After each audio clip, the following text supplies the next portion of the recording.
Hi guys.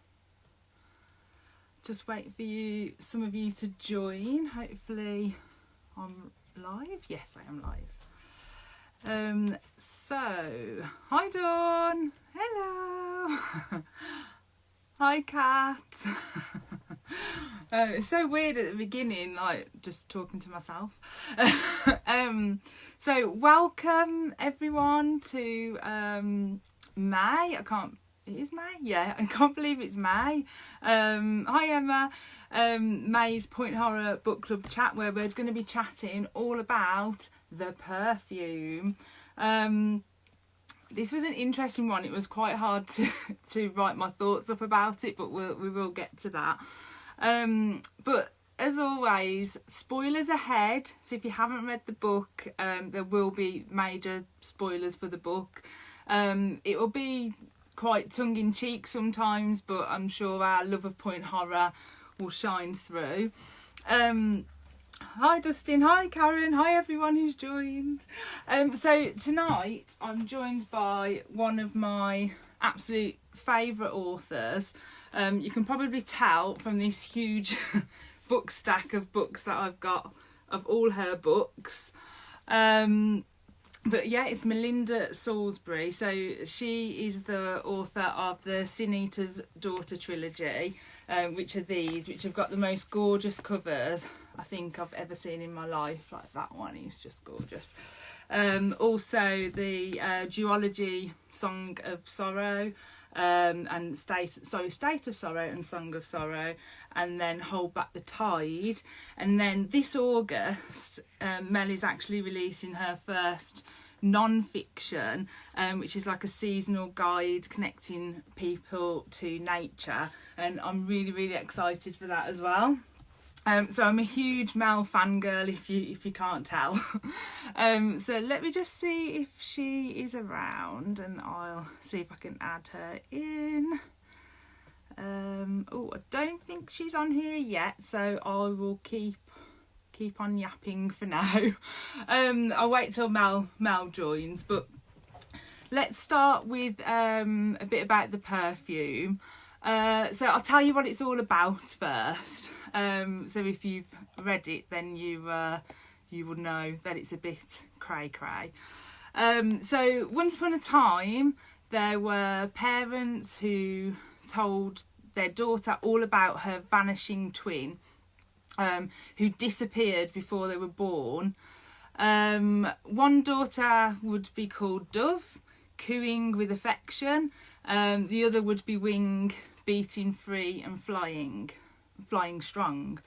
And they live in a place called 𝐓𝐿 Hills, where all the houses, or I think they call them the condominiums. I'm not sure whether I'm saying that right, or I'm not sure whether that's an American thing, but it's essentially a house. So yeah, and the things are about to get very wild. There's a reason for all those verys. So yeah, so moving on. So enter Dove, who really hates them all. And then I think she hates them all because it's a bit like, she reminds her of a graveyard. But there's a new perfume advertised in a shop, in the coolest shop in the mall.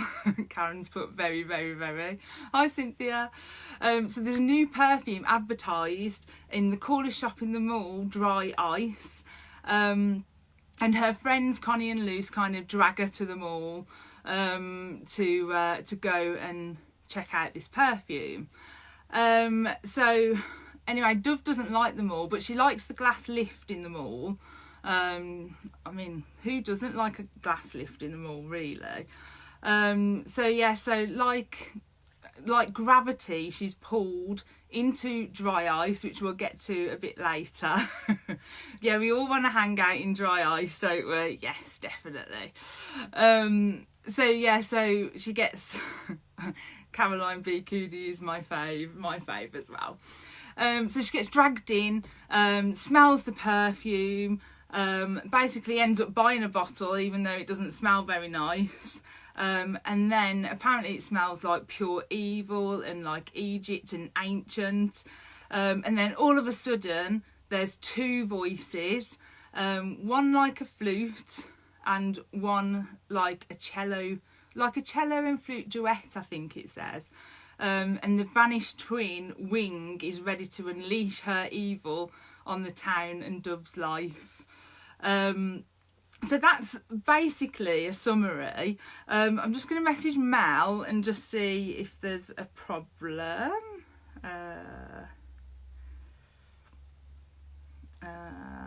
One second, guys, sorry.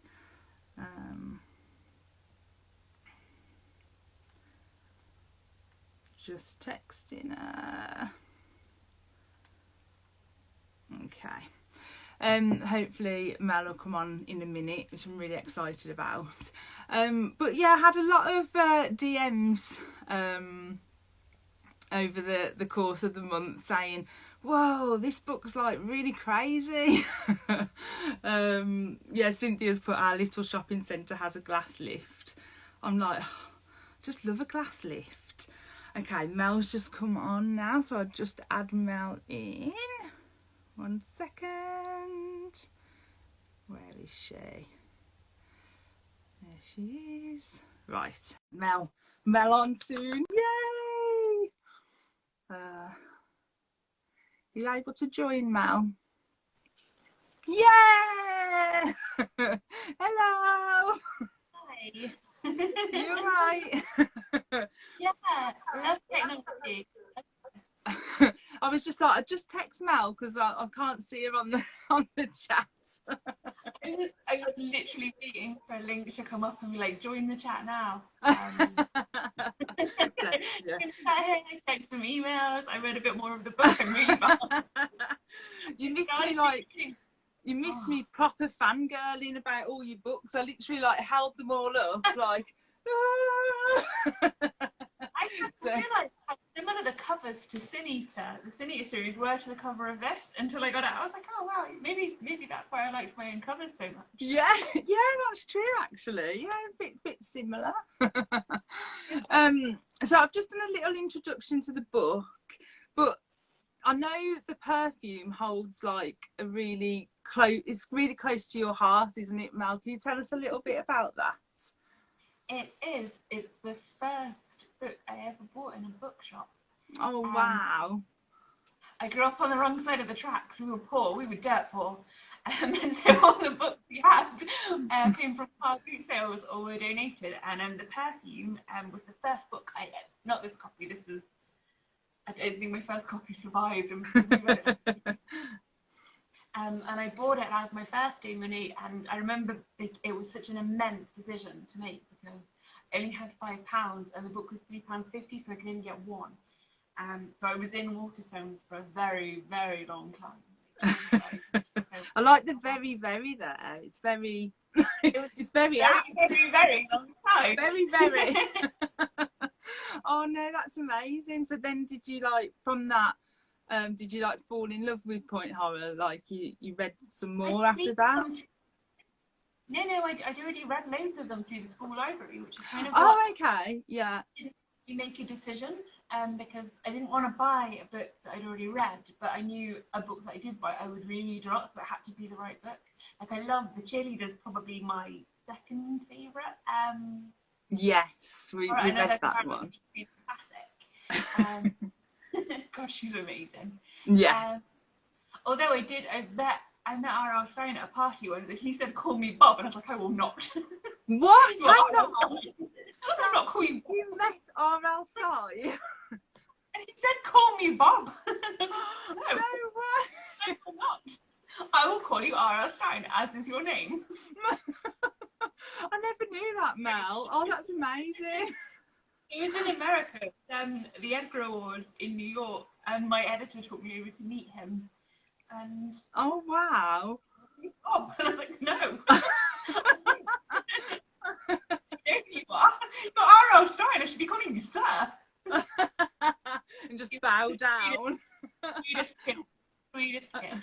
Nice guy. Cynthia's put author goals, Mel. Author goals, definitely. I'm so jealous. So we'll get into the chat then. So I've just done like a brief introduction to like a bit of the goings on, and basically I've got to the point where Wing has been unleashed. But should we talk about Dove first? Let's talk. I think Dove's a good place to start. So our little Dove bar, as she was called. So she was a little bit of a worrier, wasn't she? And a little bit scared all the time. Bless her. But she was a gentle 16-year-old with is it melodious voice? I'm really bad at pronouncing stuff. So dark brown hair, dark brown eyes, and apparently dressed as gentle as her name, in soft cottons and soft colours. And marshmallows. Which is obviously the opposite of how Wing dresses. So no black clothes for Dove at all. For Dove, black was like the death and night and traps in the dark. But she doesn't want to look in my wardrobe then, because I've got lots of black in there. But she didn't want to be like a poor old Dove grey blank thing. She liked all the colours, basically. Weird. It would be those things. Point blank refused to develop personality at any point in the book. Yeah, she was. It was always about. I can't explain it with Dove. She kind of got on my nerves a little bit. I was kind of happy when Wing came out. Yeah, it was good. Like, thank God. She doesn't have a personality in there. It's just not her own. It's her own twin via a, of course. So she didn't like things that matched either. I picked that up quite a lot throughout the book. She didn't like things that match, and she didn't like onions, and there was a lot of things that she didn't like. She didn't like her vanished twin. She talks about her. She's like, I love my mother, but she's just really into numbers, and she dresses weird, and she's very thin. I love her. She's just so. Yeah, she's a. She was. I feel like if your lead characteristic is that you're nice, you don't really have any characteristics. She was a bit too nice, wasn't she? But I guess that was the point, so that then Wing would be the evil one. Dove, obviously, the angelic one. But I did love her like conversations about going to the mall. So she didn't want to go to the mall. But then she'd go to the mall so she could pretend she's rich, like she's like in Pretty Woman or something. And she liked the glass lift I was saying earlier. So, I mean, who doesn't? Who doesn't love a glass lift? And then one sniff of that perfume, and then Wing was free. And that whole description of like Wing emerging out of Dove's head, and then like you almost felt like you were in there with them. How did you feel when you were reading that? I thought it was really like a vivid description. It was. I remember being really confused at the time, because I didn't think the perfume is really different as far as putting horror books go, because it's not about murder and it's not about stalking, and obviously I'd been reading Point Horror, so I knew about like be wary of boyfriends, be wary of lifeguards, be wary of cheerleaders, be wary of teachers, be wary of everyone. And I was like, okay, so now we're going to be wary of perfume. And then it got into it, and I was like, is there someone else in her head with her? Is it her dead twin? Does she have a mental illness? Is it actually an ancient Egyptian goddess pretending to be her twin in her mind? I don't really, like, I was baffled by what was going on, like absolutely baffled. Had no idea. I did get a lot of pictures sent to me. Dove was going to do something. That was something to look forward to. Oh yeah, definitely. But I did get a lot of pictures of people like reading the book, like a bit like, oh, what's going on? It was a bit out there. Kirsty put. Oh, sorry, Mel. What did you say? Oh, I said it's definitely one of the weirder coin horrors. Definitely. I think it might be the weirdest one. I want to say it might be the weirdest one. But Kirsty's just put everything reminded Dove of a car park, and I think that seemed quite apt. On car parks. Also, I think she describes at one point a carving as flimsy as a can of peas. Now, I don't have peas in at the moment, I do have a can of green beans, which I feel are structurally similar. I would not call this a weak object. I tried to squeeze it, I kind of flung it around it, I hit it. I think structurally comparing something to a tin can is pretty tough. It's designed to withstand a lot. I think maybe Dove doesn't eat canned food often. Maybe she and like frozen peas.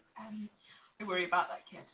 Oh dear, I know. I can just imagine you with the can of peas now, like. Oh dear. Yeah. So that whole thing of Dove emerging, I just thought was really, really good. And then like Dove being then put in the prison and like looking out through backwards binoculars and things like that.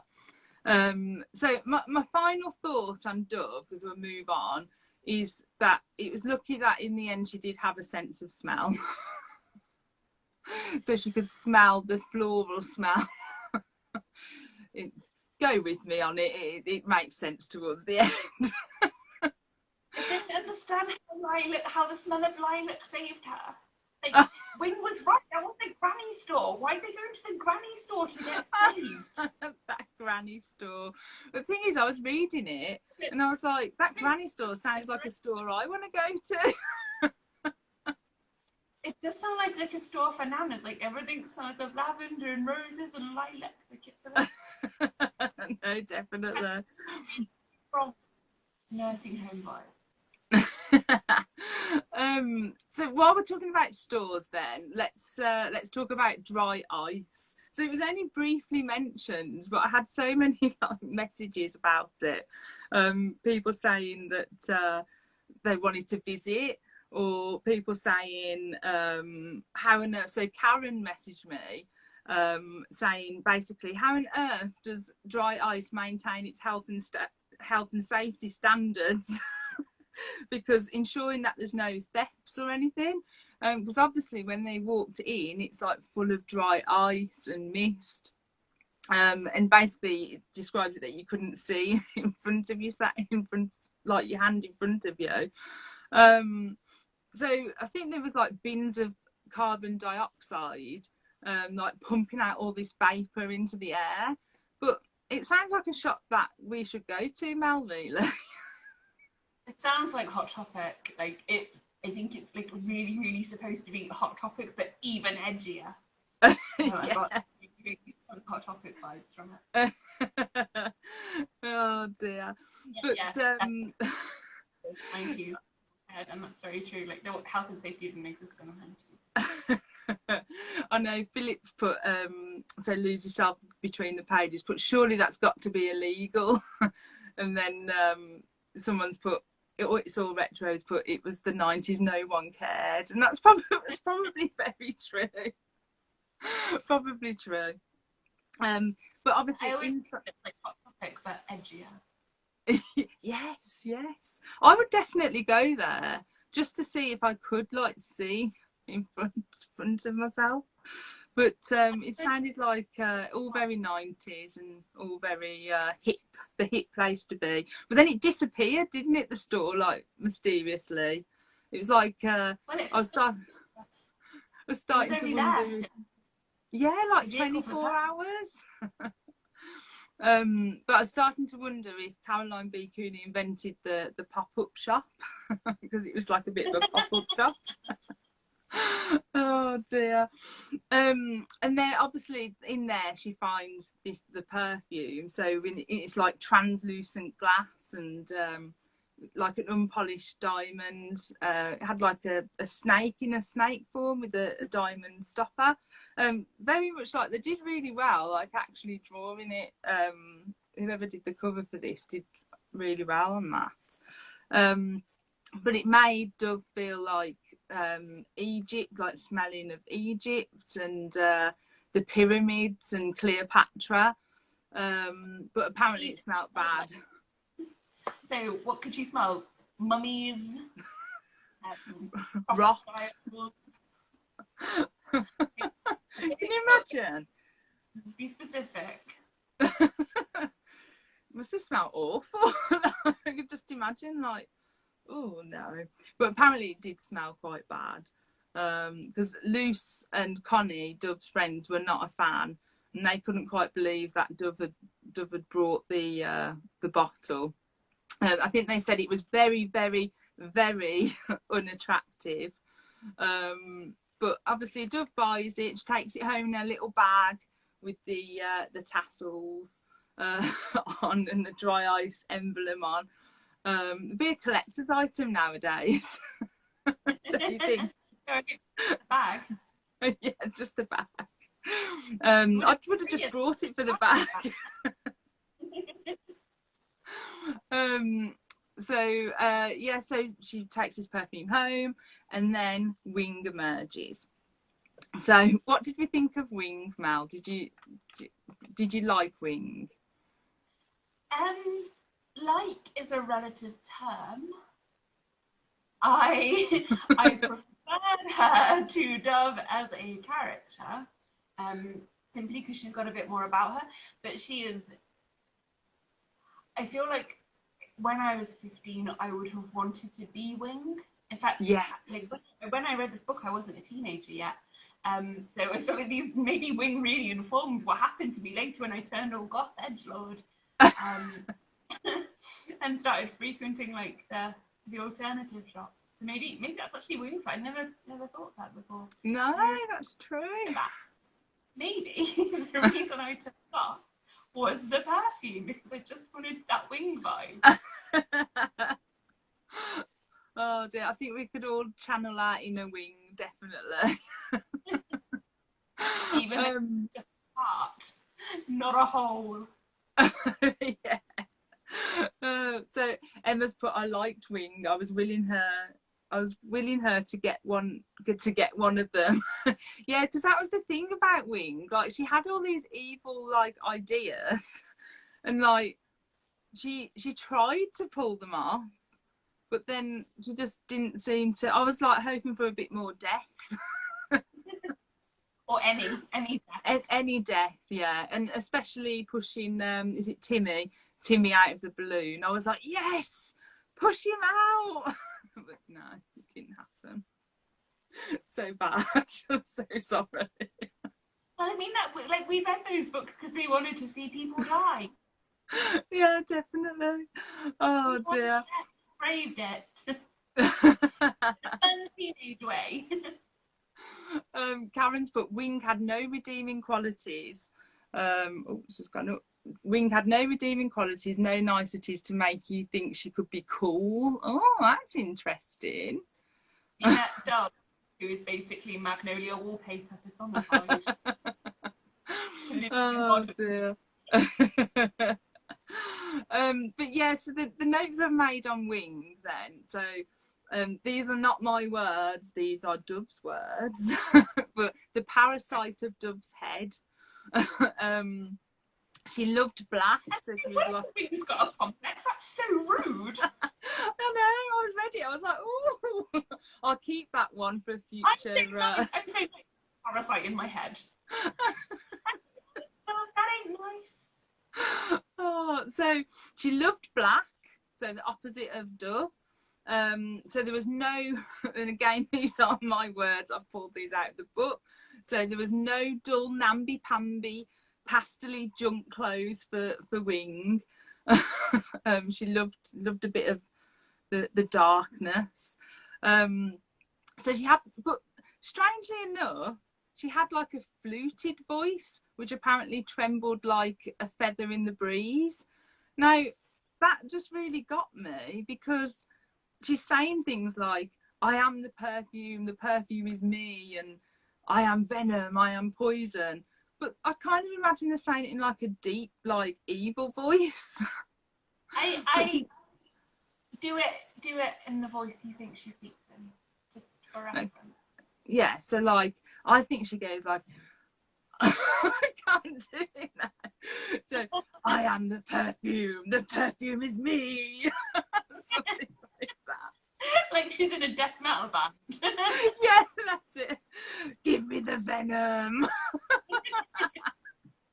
But instead she had like a flute voice, so I don't really know how that would have sounded. Like, I am the perfume. So like it just didn't, in my head I was a bit like, oh well, that's a bit random. Karen's put like smog. Yeah, that's how I imagined it. So the description there didn't fit for me in my head. Someone's put my impression was on point. Oh dear. My acting skills are not very good. Kind of associate higher voices with innocence and purity and goodness, and deep, like growly voices are the mark of evil and horror. Yeah. So interesting that Caroline B. Cooney flips that around. Yeah, and that I kind of like that. I thought, oh, that's like it was quite a clever little thing, and I just thought, oh, I wonder if she did that on purpose or it was just a fluke. I don't know, but I thought it was really interesting. So yeah, so apparently she had but in contrast to all of that, she had like an evil smile, and she had a love for like wild viperish dances. Like, Sure. That's just going to be on the video later, like yeah, so and she didn't like brushing her teeth. Just joined high school, you dismissed me dancing.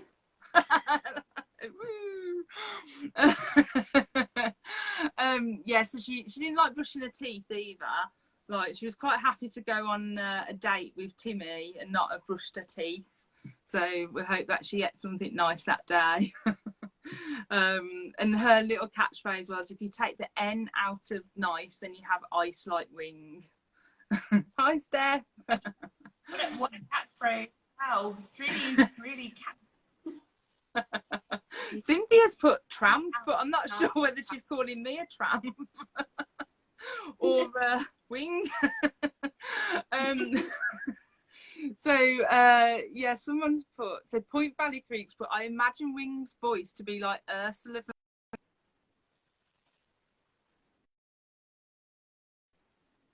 Little Mermaid for some reason. Yeah, I agree with that, definitely. But yeah, I really wanted her to be so evil, like just evil, but she was like only half evil for me. I think she was building up to it. Like, I think given a little more time, and also what she was working with wasn't the best material. Like she didn't. Yeah. I think she would have slowly built up to a bit more evil if she'd had. Yeah, no, definitely. And I loved all the alliteration as well with Wing, like the Venom, Vulture, Villain, Vertigo. Obviously all the berries that all the adults said. But and I did notice as well that someone put, if you gave, I can't remember who said it. It must have been Dove said, give her a cherry Coke and it will calm her down.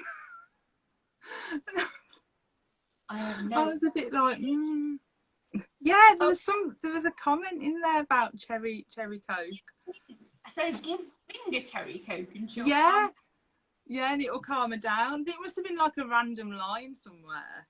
I'm gonna find it. But I just say give her a bunch of flowers, like, and let her smell them, and it will calm Wing down. Waiting it to bring Dove back.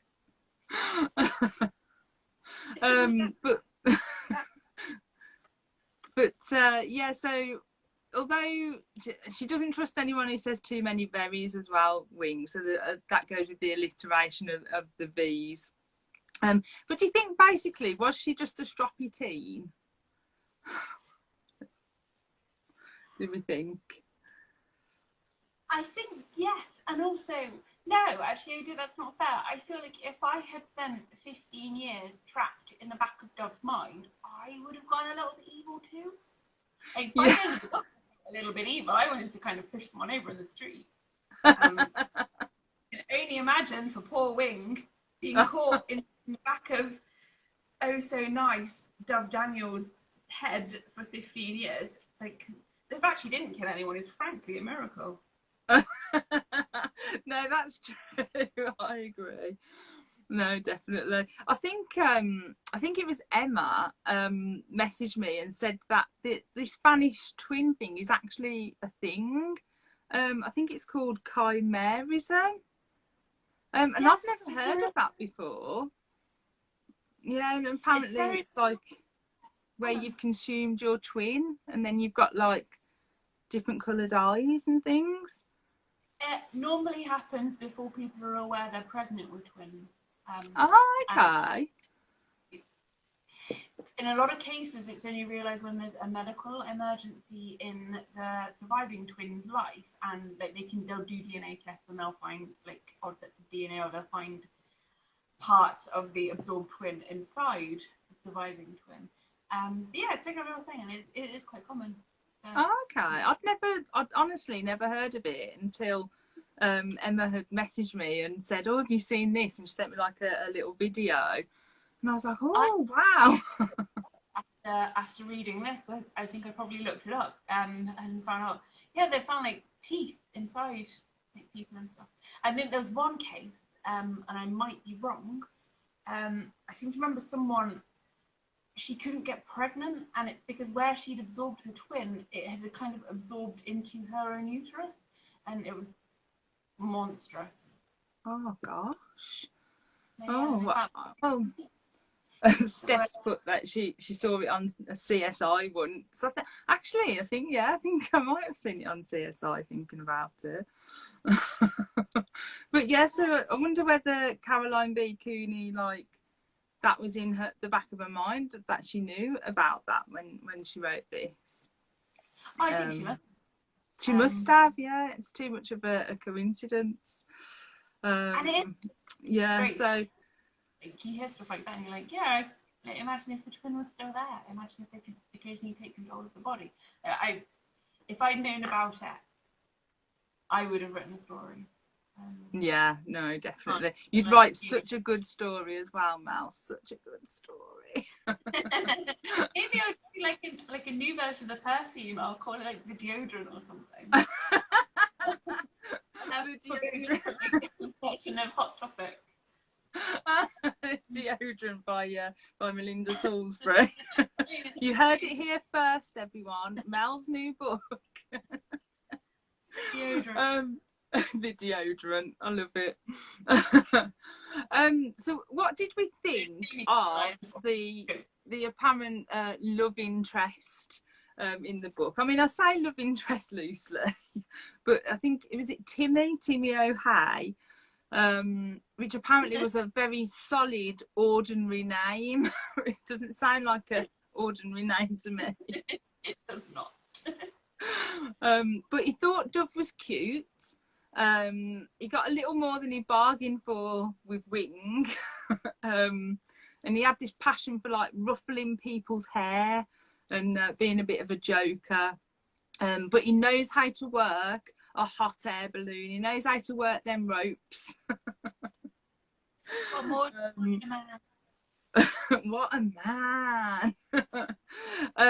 But I did go a little bit like, oh, when he said about a 5 a.m. like cute romantic hot air balloon date.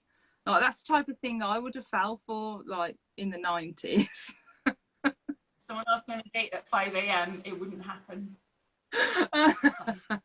And then obviously the date starts with like when it's Wing at that point, so Wing like chucking out the coffee that you brought out of the window, like, and he's like, I don't like litter bugs. It's like that must have been like a foreshadowing of like what she wanted to do to him. Like throwing him out the hot air balloon. But yeah, and he didn't notice that Wing hadn't brushed her teeth either.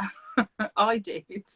he didn't notice that Finn wasn't Dove, so how interested in her was he really? Because I would like to think if I were dating someone and I were taken over by a potentially psychotic dead twin living inside me secretly for 15 years, that my paramour would notice the incredibly significant change in my personality.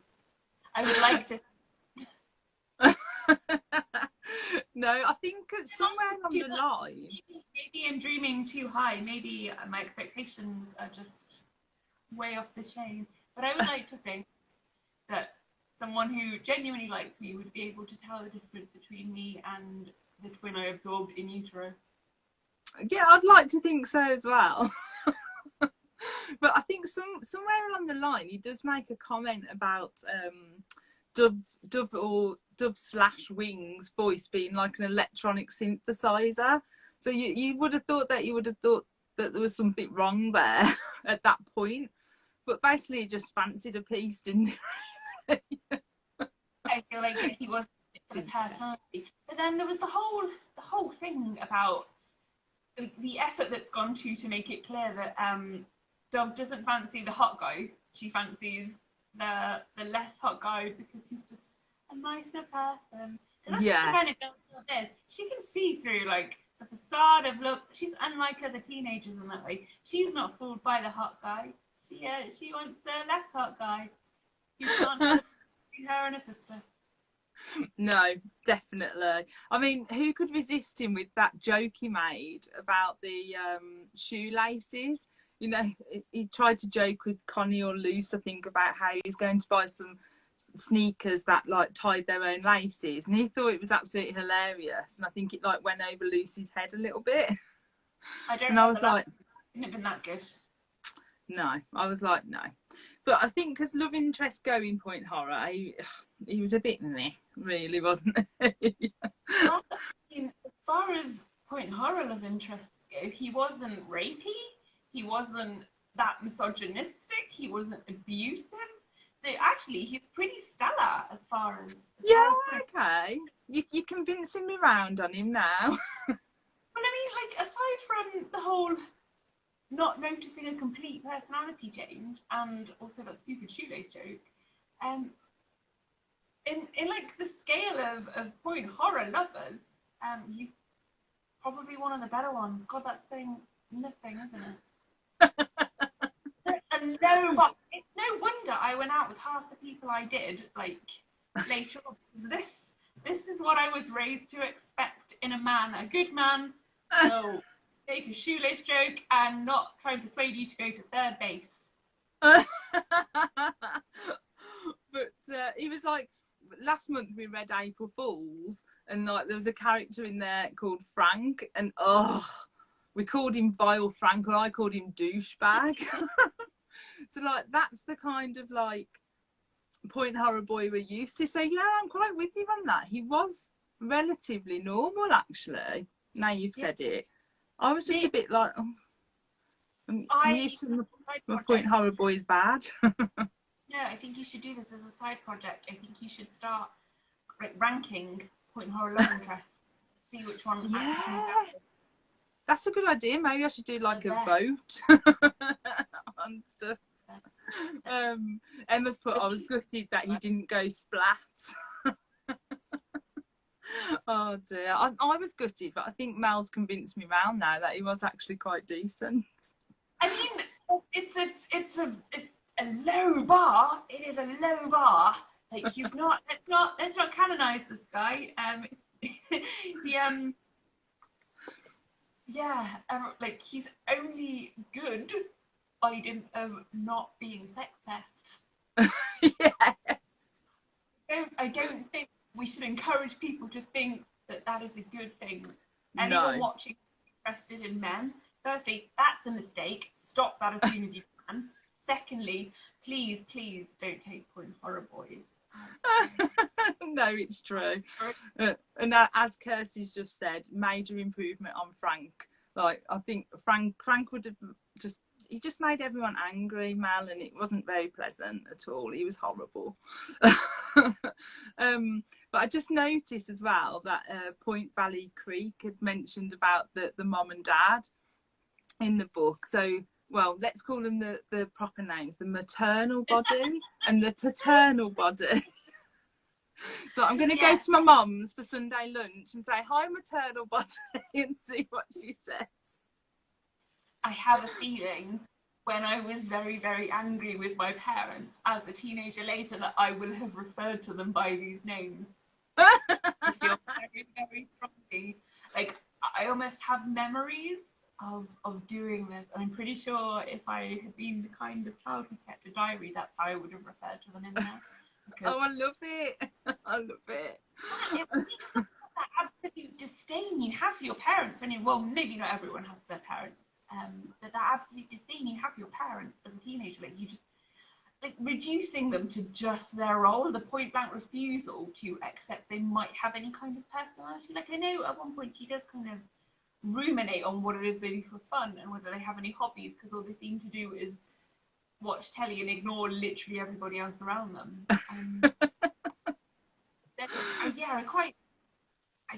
I do quite like that Wing calls them these stupid names, because it is a very... It kind of reminds me of, you know, when you're a kid and you find out your teacher doesn't live at school, and the way you find out is because you see them in the supermarket or you see them on the street, and just absolute shock of seeing them in a context you're like not used to, because as far as you're concerned, they are just the teacher. Like they live at the school, they just teach, they have no life. Yeah. So I do quite like the idea of a teenager reducing their parents down to just the maternal body and the paternal body, so their entire function, as far as the teen is concerned, is just their parents. There's nothing else for them. Yeah, it was really, it was so interesting, and this is why I think like Caroline B. Cooney is just so clever, like just the way that she does things like that, because it just like something so simple just makes you think, oh, she's just so clever. I can't explain it. I just love her. She's very clever. But what I loved about the maternal body, so the mom, so Jan, I think her name was, I liked how that it was referenced that she'd got her own car telephone and a car fax machine. That's like, whoa. I feel like the car is an appropriate place to be sending or receiving faxes, to be honest.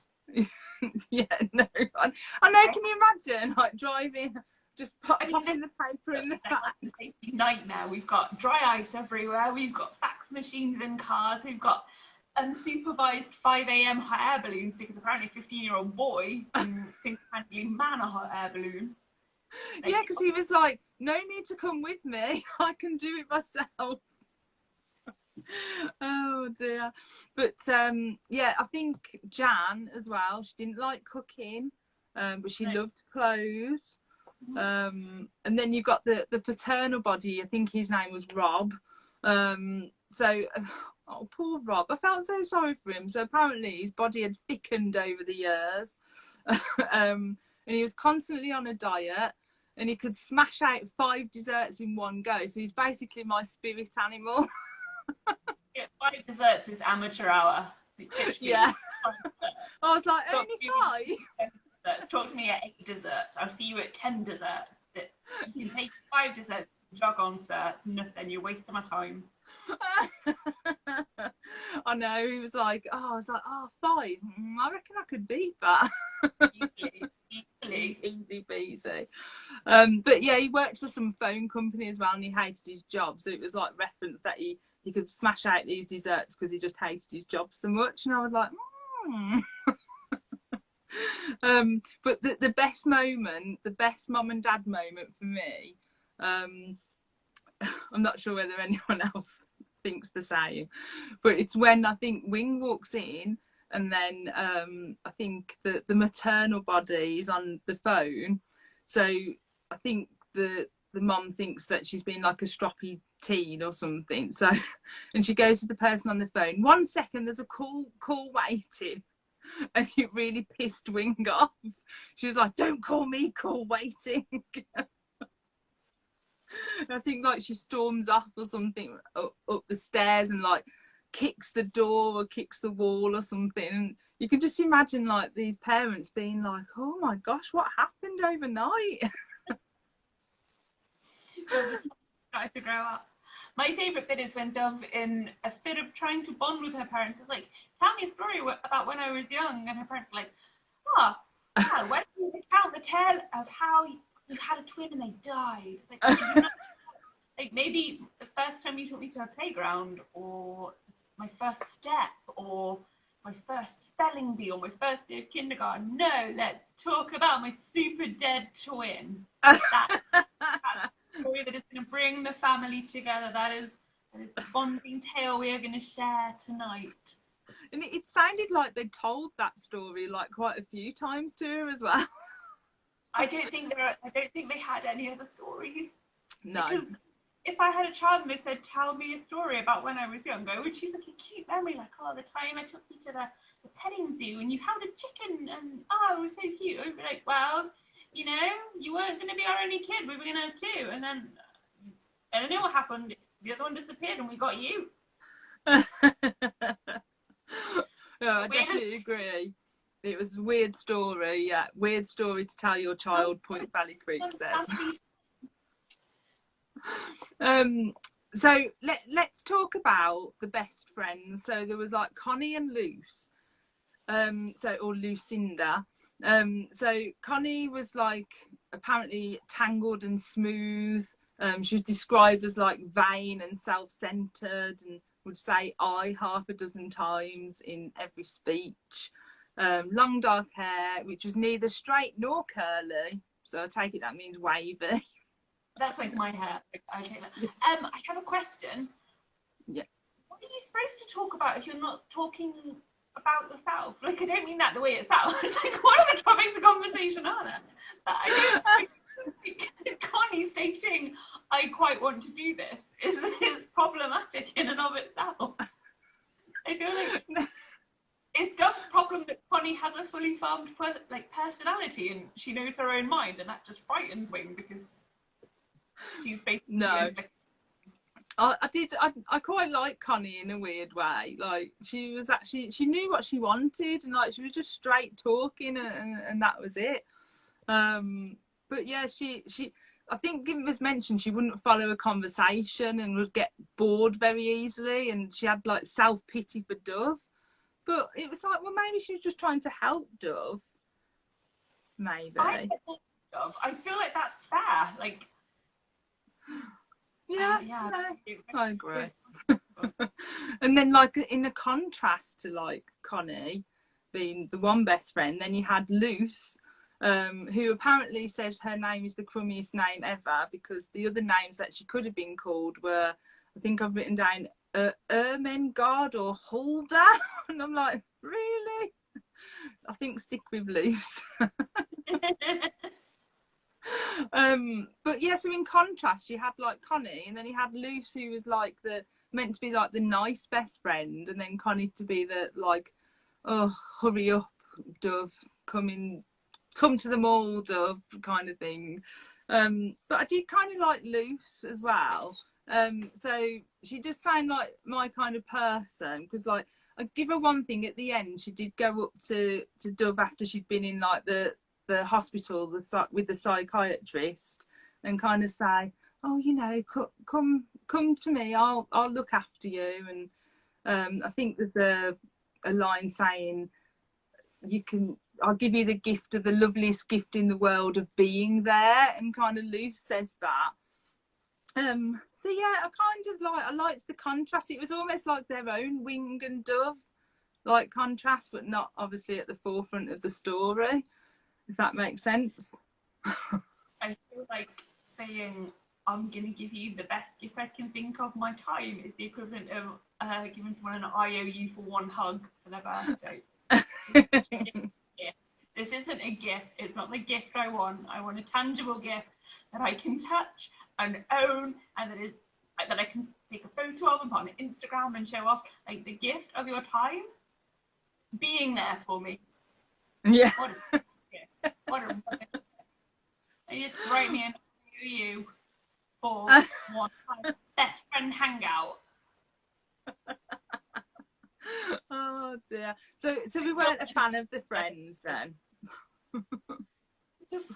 But I tell you who I did kind of love, Hester. So she was meant to be like, she was so great. She was so underused.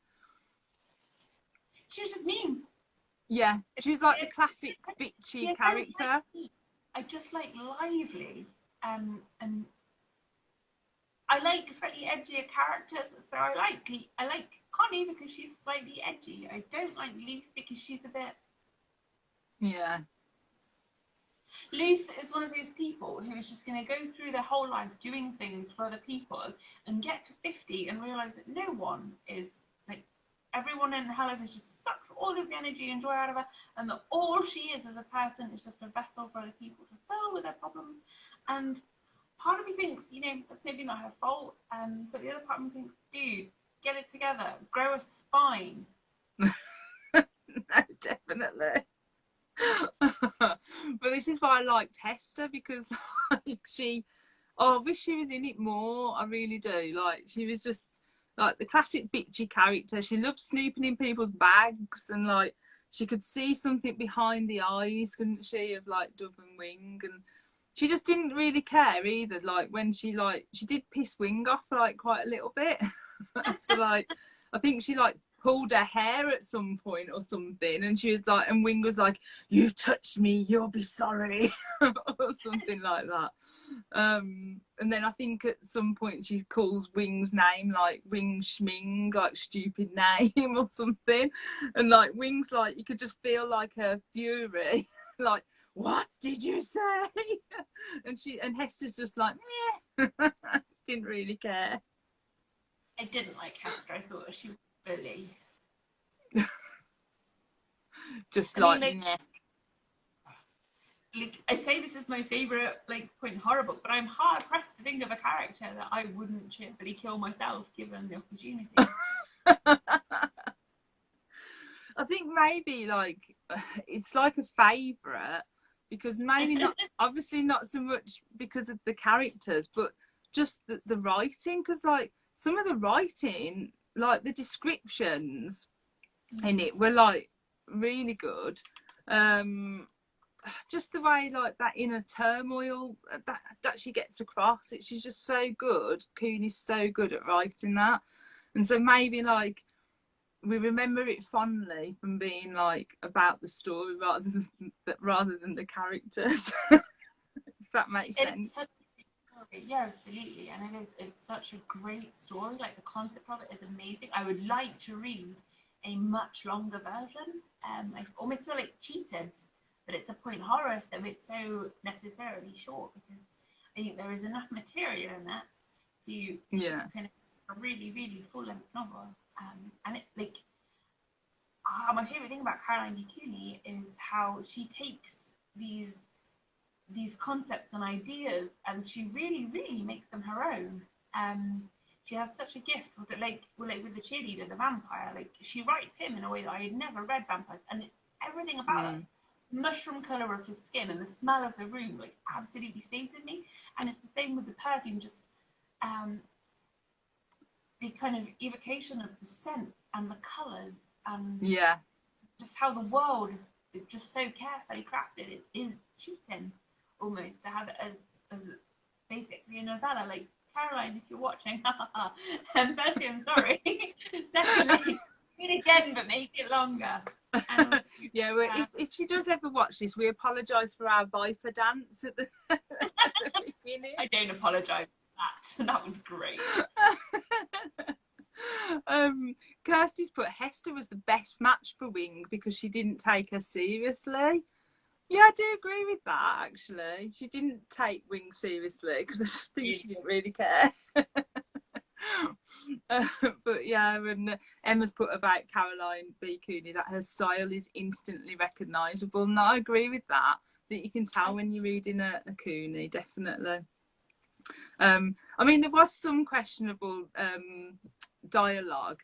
So, like, some things were like, I thought genius. So like, Black made Dove's head shrink as if her heart was losing weight and would become fragile and no longer pump blood. And I was like, God, that's so like genius. But I'm trying to find the one. But then she comes along with, and yet she felt strangely occupied, like a couch with a person sitting there. And like, I was like, I get it. It's a bit out there. I get it. But I had a few people message me with that line, quite a few. It seemed to be a favourite. I think somewhere as well, someone says, "It's my bush." And I was like, oh, have I gone into like point romance territory?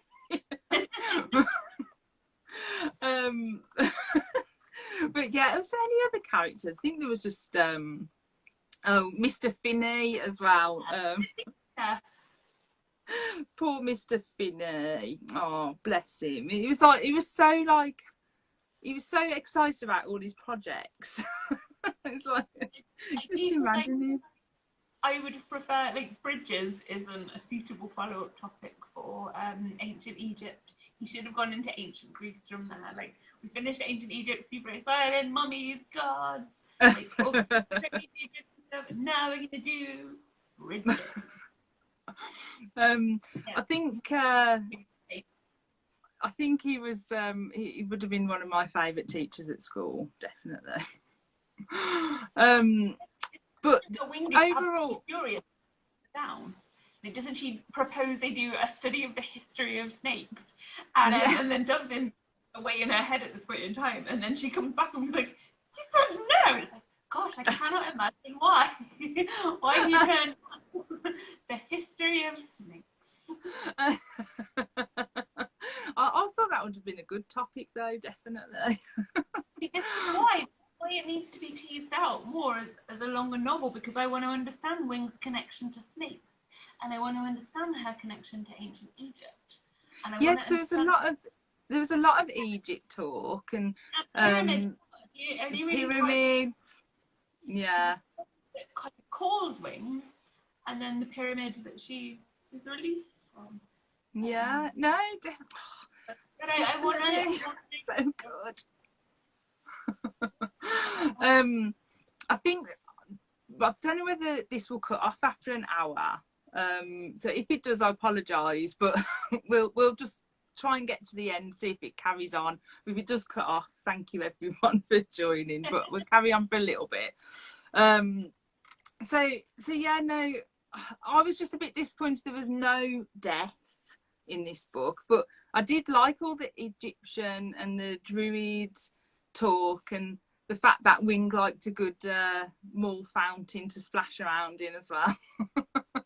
Well, I mean, you could say that Wing died twice, so maybe there was a little death. Obviously, she died in utero, and then when she was released, death, so maybe there was one death. Yeah, maybe. Of Wing. Yeah, no, definitely. Maybe that's true. Obviously, I just like the kill of the point horrors. Lots of people are saying, oh, the fountain, the fountain parts, and no fountain security, Karen's put. Where I grew up, there was a fountain in the shopping centre in Coventry, in West Orchards, and people would play in that. So that absolutely rang true for me as just a thing that I saw teenagers jumping in and out of it. I saw teenagers pushing their friends in it. I saw people like throwing pennies in, and then I saw other people going in to take out pound coins and other things. So wow. Commentary. Oh, I love that. I love that. Yeah, people in that fountain in the water feature, and then security would come along and see it.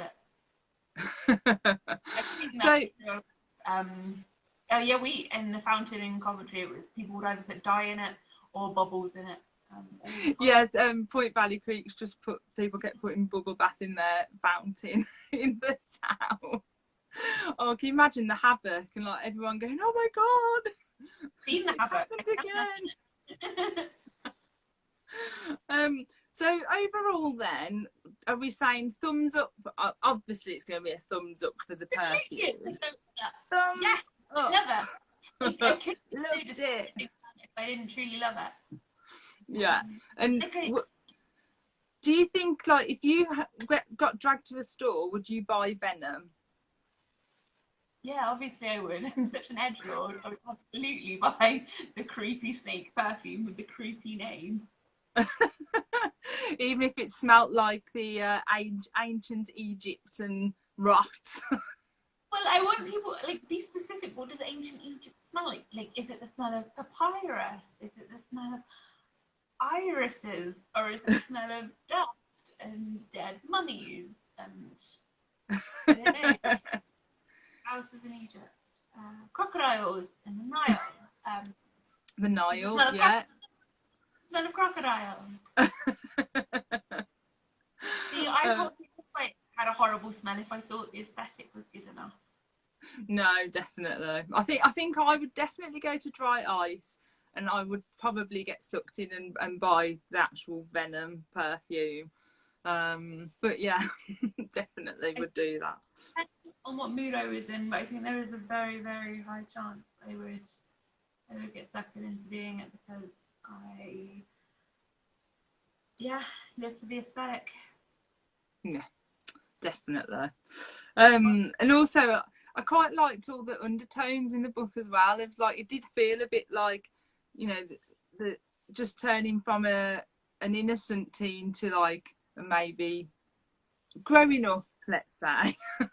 It felt a little bit like that, but there's just so many, like, if you can just take out all the dodgy stuff, like it's such, like, it could actually be a contemporary, like, if you think of it, you know, a really deep and serious contemporary.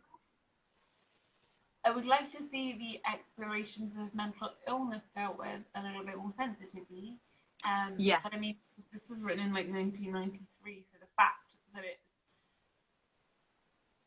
it isn't handled as badly as I think I remembered it being handled. I think I remembered just big words like schizophrenia and institution, and I think I had drawn, like, when I was reading it back, it's actually dealt with quite in line with what medical communities were like at the time. It's not it fits pretty closely to the facts as they were back then. Yeah, I think I picked up on that. I think there was like a chat about schizophrenia, and it was a bit like derogatory about it, and I thought, but it's a sign of, I know it's not an excuse, but I just thought that's probably a sign of the times, because obviously his book was 1993, as you say, and obviously I would like to think people's views have changed and wouldn't write a bit like that anymore. Yeah, and the fact that it isn't as one-dimensional as it perhaps was once received to be by the medical community. No, definitely. Yeah. From a writing perspective, you can only work with the facts as they exist at the time, and I guess you could imagineer a better world if you wanted to. But I don't know whether that would be any more acceptable than just presenting things. Like, I think you have to approach stuff like this as it's a snapshot of the time. It's not perfect. And it wouldn't fly today, that you absolutely wouldn't accept it. But, no, definitely. No, definitely. But I know that it was definitely, it was a Marmite book. I think that certain people messaged me saying they really liked it. Certain people messaged me saying, I'm not sure on this one this month. But I think that just shows that it does get you talking anyway, regardless of if you liked it or not. And I think it's Kevin, I think it's Tokyo Rewind. He sent me a picture with his chapter breakdown, and a lot of it was like WTF and stuff, and what the hell happened in that chapter. And I think it just was really good summary of when I was reading it, and I was like, oh my god, so I was half thinking what the hell, and then the other half thinking genius. I mean, you can't. It's not a point horror book in the paint by numbers way that traditional sense. Yeah. I guess. Yeah, I guess if you're not up for the challenge, you're not up for the challenge. No, definitely. But it's been really good. Now I'm like, no, this book is saintly. Everyone is You're just like, read it. How dare you? How dare you? Oh dear. That's disrespect. But thank you for like coming on and like coming to chat to me about it, especially as this was like your first point horror book that you bought in a shop. That's like something really special. That is. The book I bought in a shop. Yeah, first ever book. Yeah, sorry, first ever book you bought in a shop. But that's really special that this still like holds such a place in your heart, and like I just love that. I think it's like lovely. But yeah, so I'll wrap up because we'll have to like end on our viperish dance in a minute, Mel, because like that's going to go down in like point horror book club history. But thanks everyone for joining in, and I've tried to read as many comments as I can, but it was going a bit mad at one point, so I couldn't keep up, so sorry about that. But yeah, thank you, and thank you, Mel. And I've got another book and another guest lined up for next month, so I can't wait to chat more point horror. I hope you've enjoyed it, and do feel free to like DM me with like if you've got any books that you particularly want to read, or anything that you just want to chat point horror, or any books. Buy Mel's books because they're just please, brilliant. I really want to buy boots and I can't justify it right now. So the more I buy my books, the more I can go and buy these roller boots. I love that, roller boots. I love it. They're just really beautiful sky blue roller boots, and I would just like, I live by the sea, and it would be just banging to skate down to the cafe, get a coffee, skate down, and like, yeah, do a kick flip. I don't. That's skateboard, that's a different thing. That's so. It just seems so very 90s as well. That does. Yeah, I want. Please, yeah, buy my books. I deserve roller boots. So yeah, buy Mel's book so she can buy the roller boots so that we can see her go down to the cafe and then I'll Instagram live from hospital with my broken bones. Oh dear. But yeah, thank you, and thank you, Mel. And what we'll do our little viper dance, and I'll like cut the chat off. Yeah. Bye guys. Woo.